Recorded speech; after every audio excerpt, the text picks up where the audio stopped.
Well, I am incredibly pleased to be here today at the Atlantic Council to interview one of my favorite people, Ceyla Pazarbasioglu. Ceyla is the current head of the Strategy, Policy, and Review Department at the IMF. She has been in this role since 2020, working on a range of important topics, from sovereign debt to the special drawing rights allocation. She also leads on G20 and G7 engagement.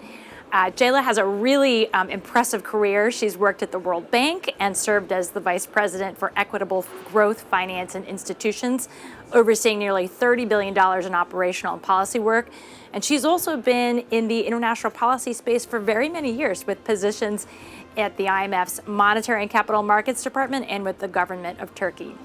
And just on a personal note before we get started, I just had the benefit of working closely with Ceyla when I was at the U.S. I was serving as the U.S. Executive Director at the IMF board from early 2021 to early 2025.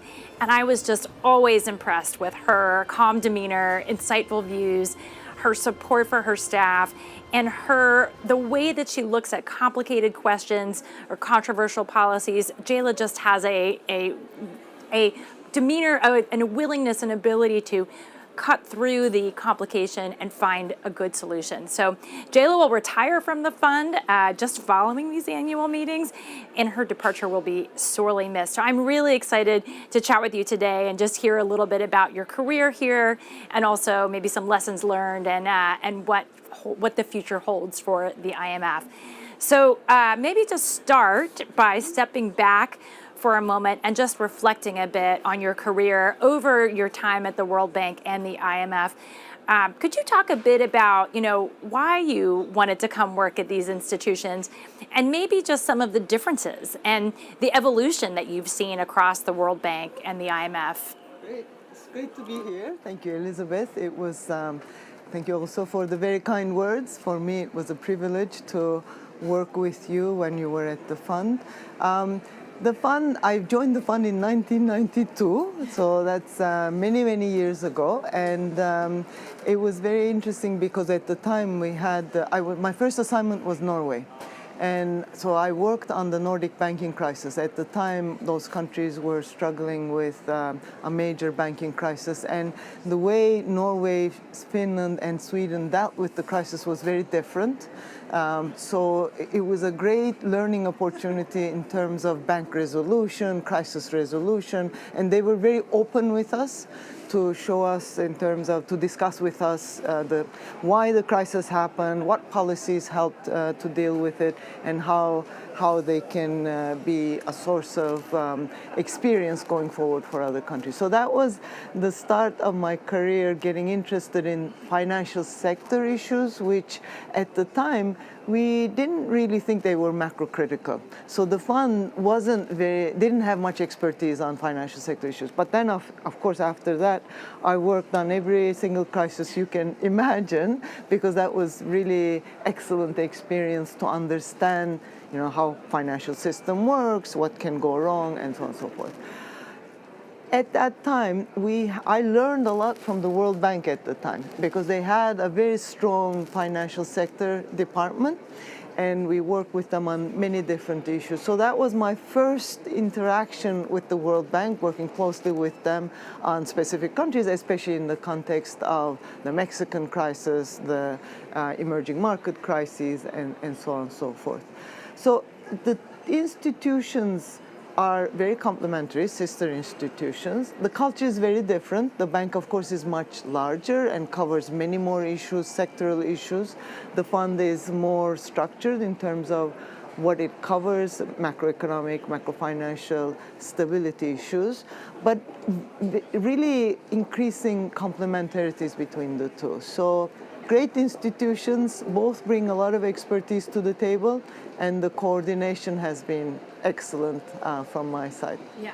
No, that's great. And I think it's really beneficial to have people like you who have worked on both sides of the street and can see how these two institutions can really complement one another. Thinking back, you mentioned Norway, and then that led you to a number of other cases. You know, what was one of the most challenging ones you worked on, and what did you learn from that? Yeah, so many. Mexico was a difficult one. Argentina, I worked on Argentina in 2005. And that was right after their major crisis where they used to have a currency board, and they had to exit the currency board, and there were bank runs, the deposits and loans were converted at different exchange rates. So it was a very difficult period. Great authorities, central bank colleagues were excellent to work with them on how to move from this very difficult period to a more stable period. So that was a difficult time. I learned a lot during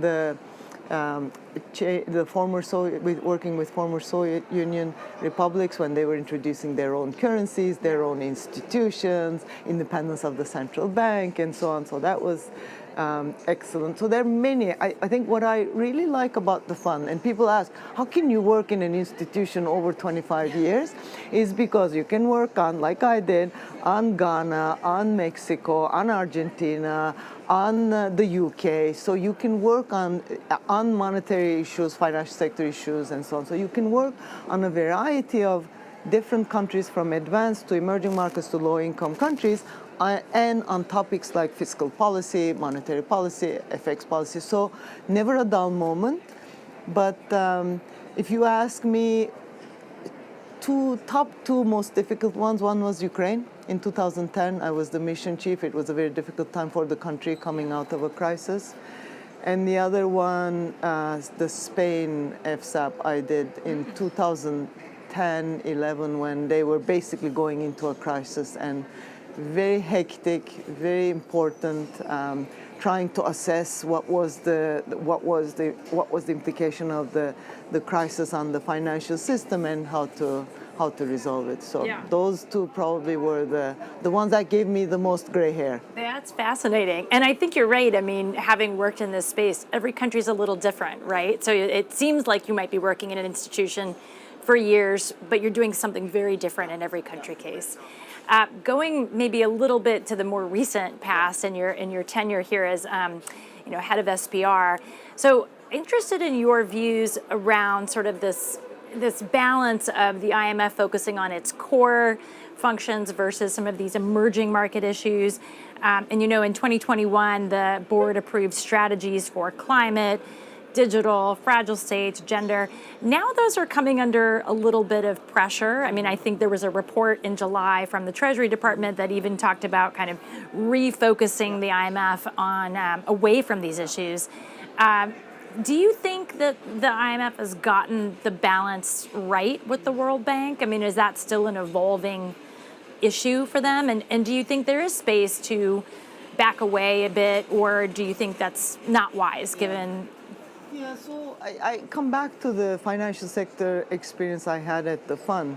Back in the 1990s, we didn't do any work on financial sector issues. Yeah. We had a central banking department, but we didn't even have, it was just forming monetary and exchange affairs department. And we spent a lot of time after the Asian crisis, about 3 to 5 years, to really learn how the financial sector works, what is macro critical, what is our role, how do we incorporate it in our instruments like the Financial Sector Assessment Program, our Article 4s, our programs, and so on.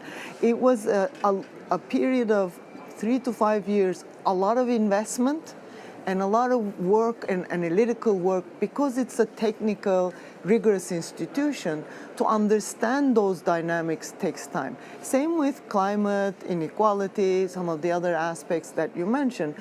It was very important for the institution to understand, to build the tools, understand what is macro critical, understand what it means for fiscal policy, debt sustainability, growth, balance of payments, the transmission channels, and so on. It's critical to have the investment because the institution is very rigorous and analytical, and that takes time. Yeah. And that's why I think there was a lot of effort into understanding. Now we are mainstreaming. We work very closely with the World Bank, which works on sectoral work and much more the micro aspects. And I think the collaboration has been really excellent in terms of what is macro critical, what is in the funds domain. And having built the experience and the analytical framework, we are, I think, in a better position to say which countries and in what aspects it's important for our work. And our work is always on financial sector, the stability of the financial sector, macroeconomic stability, fiscal policies, exchange rate policies, and so on. So how do these important issues affect our work? Right? We are in an environment, we're talking about AI, we're talking about digital, all these have implications. So that's, I would like to think that we're in a very good place now, having done the work, and now mainstream it to our ongoing policy work. I think you raise a very good point that, the IMF's biggest asset is its people, but you can't just switch those people or steer those people overnight, right? The way the IMF does is so effective is that it builds up these models, it builds up this understanding. So when you turn the ship on a specific issue, it's not going to happen in 2 days and 2 months. It takes a little bit of time. So that's very interesting. Maybe turning to another topic that you spent quite a lot of time on recently, sovereign debt. It's been quite impressive, the work that you and SPR have done around launching this global sovereign debt roundtable, the three-pronged liquidity initiative. There's been work on updating the debt sustainability analysis frameworks. And then also just really that informal engagement with the private sector and with G7, G20 to move forward debt restructuring when it is needed. So I guess kind of thinking about all of that work, where do you think, what's next? Like if you were to say, this is the one thing we really need to focus on now, interested in your views on what that would be. Yeah, so the debt work is very important because debt is everywhere, increasing everywhere, right? Even in advanced economies, we see sharp increase in fiscal deficits, we see sharp increase in debt, some emerging market countries. It's of course every country is different, but it is a global issue that we are facing. And by 2029, it looks like public debt is going to be about 100% of global GDP. And that brings with it vulnerability. So I think it's very important to work on two very important issues. One is make sure that countries take early action, they are preemptive, and if debt is unsustainable, come early to the table and restructure the debt. So timeliness, predictability of the processes is very important, and that's why we have the Global Sovereign Debt Roundtable, which is to bring everyone, all the creditors around the table, to think about what is the best way to resolve and make that restructuring timely. The second part of this is more the liquidity challenges, or when the debt servicing costs are so high that countries are not able to use their fiscal revenues for growth-enhancing reforms. And I think that is a critical issue right now that we have been working on.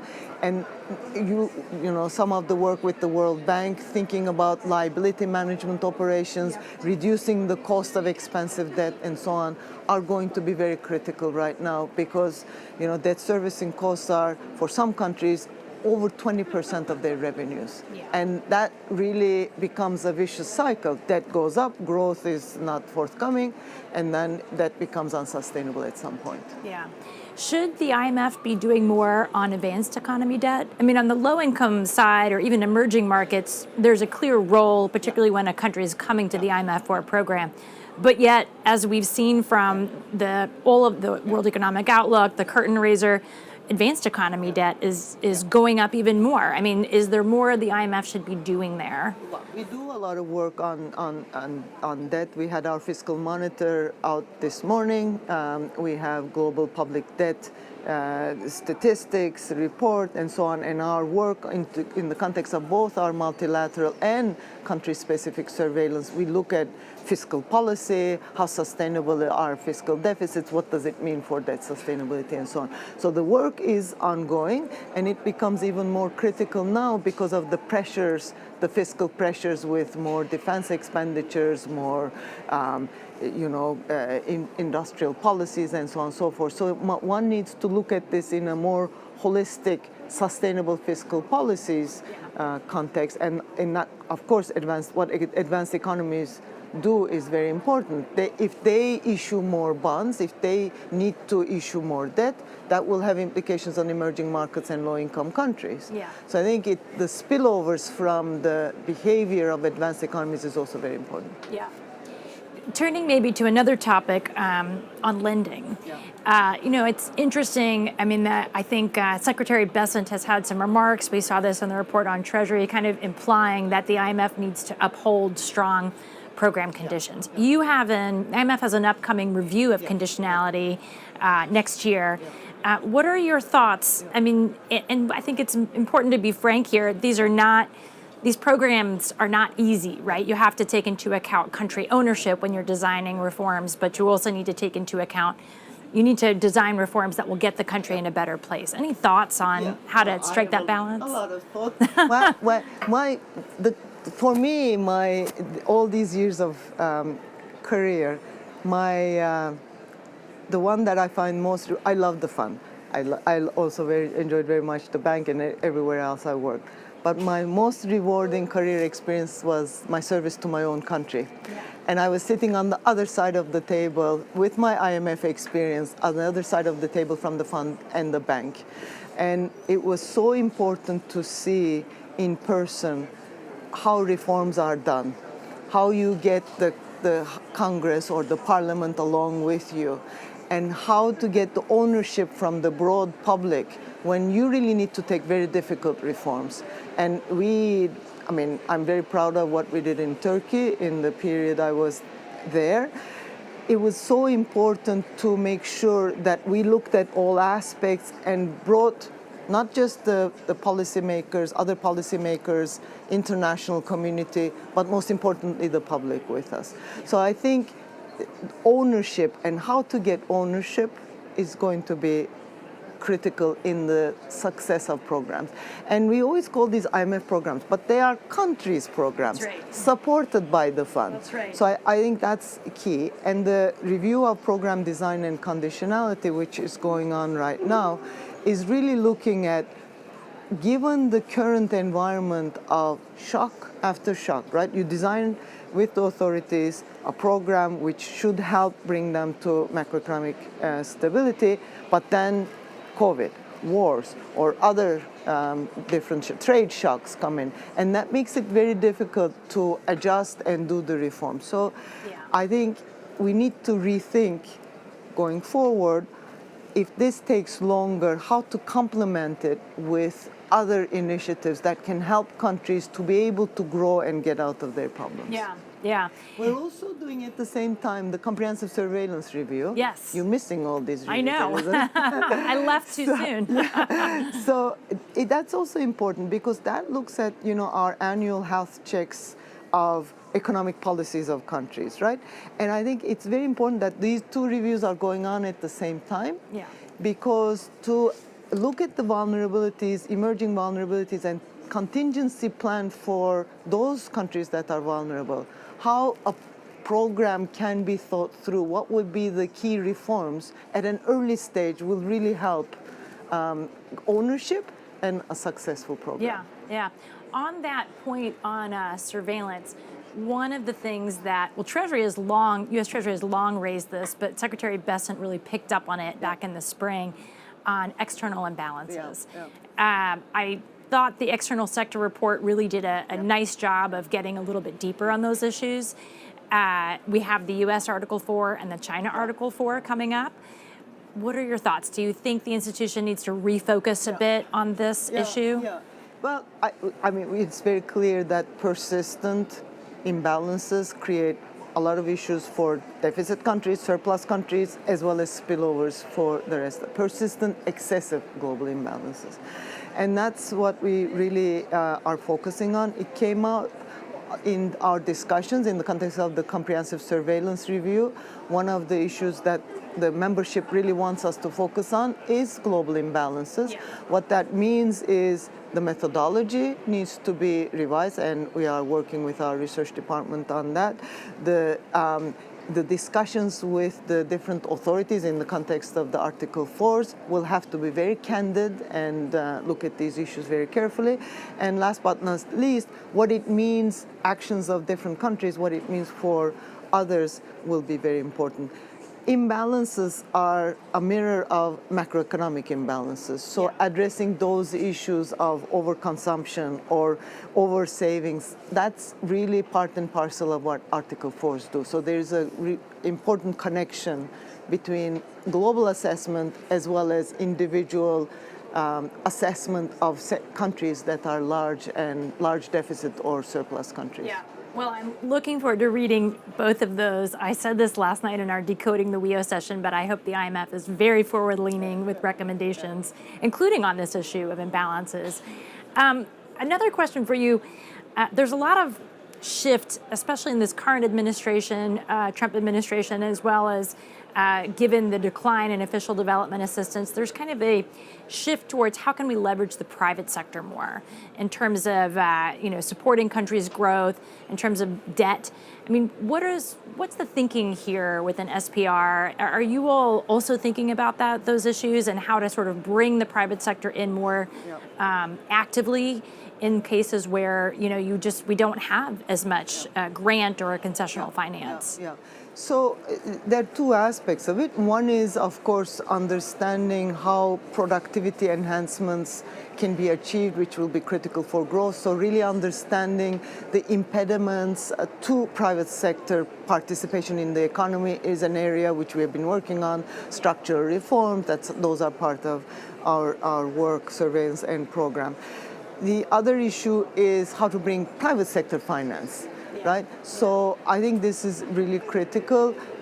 In some countries that may require guarantees from MDBs, which we have been working together with the World Bank.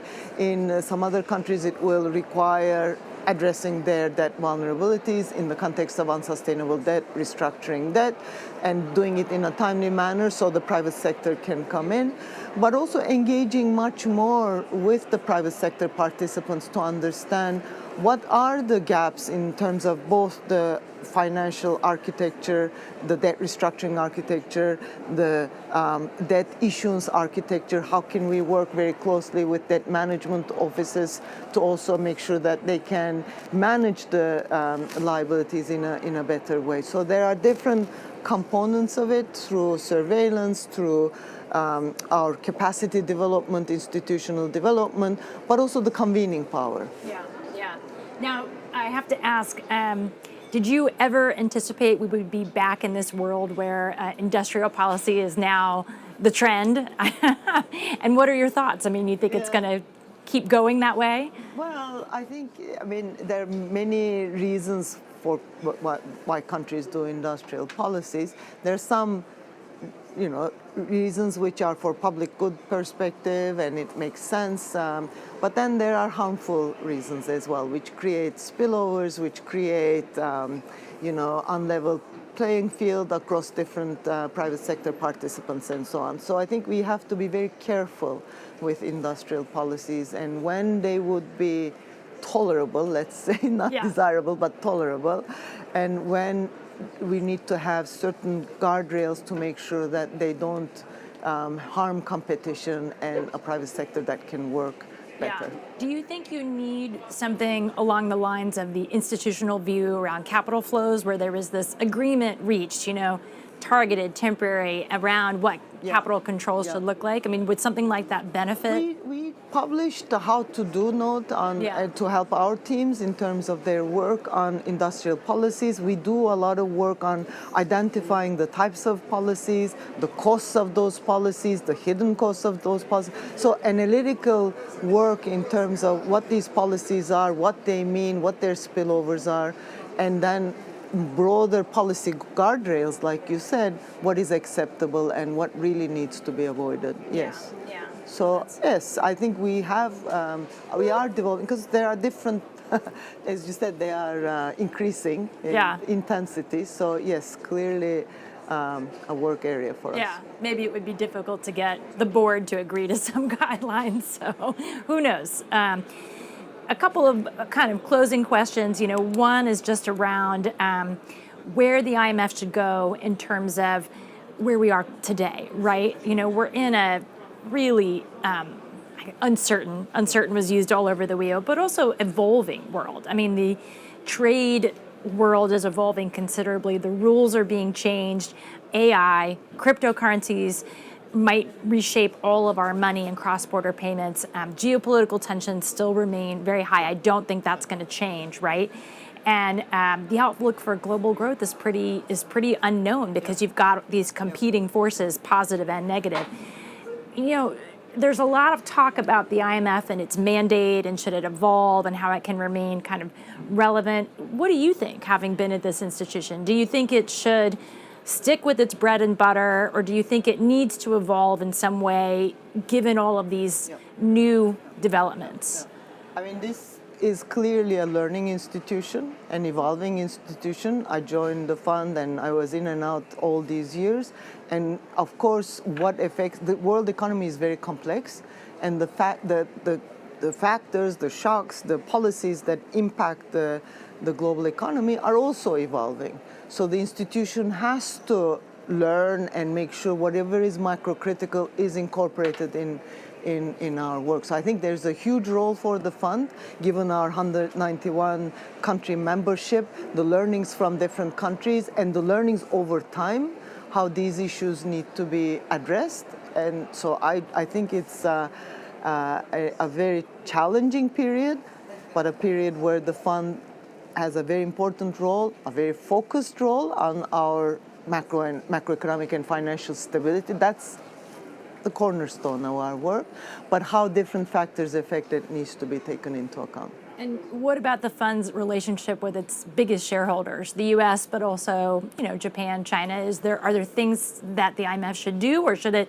kind of stick to its guns and stick with the mandate? I'm just curious where you see that heading.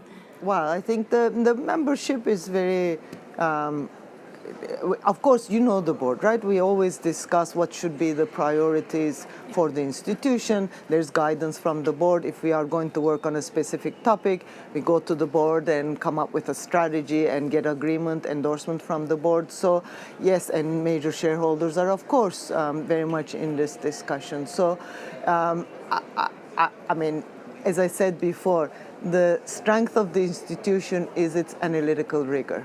And that is very important, and I think all of the members want to protect that. And I think, to add my 2 cents from sitting on the board has a huge respect for the staff here, and they recognize how professional and capable this staff is, and that's really what the IMF brings to the world. Maybe just one final question to conclude, whether you have any advice or words of wisdom for your successor coming in, whoever he or she may be when they come into the role. Oh, well, I think being agile, talking to different stakeholders, because as you said, you mentioned the private sector, there's, of course, we work very closely with authorities, but having a broad mindset to understand what are the implications of all this for our policies. Are we fit for purpose? Do we need to? And being ahead of the curve, looking at issues and constantly thinking about what that means for our work. How can we serve the membership better? I think should be a key, collaborating with others. And enjoy. It's a great department. Well, thank you so much, Ceyla, for sitting down with me today. It was a pleasure working with you before. I wish you all the best in whatever your next adventure may be, but the institution will miss you for sure. So thank you very much. And just to mention that, please stay tuned. We have a session at 10:45 on surveying the new economic geography with Adam Posen, which should be fascinating. And also the Atlantic Council will have a session this afternoon with Argentina minister and governor. So thank you very much. And yeah, that's what's great. Thank you. All right.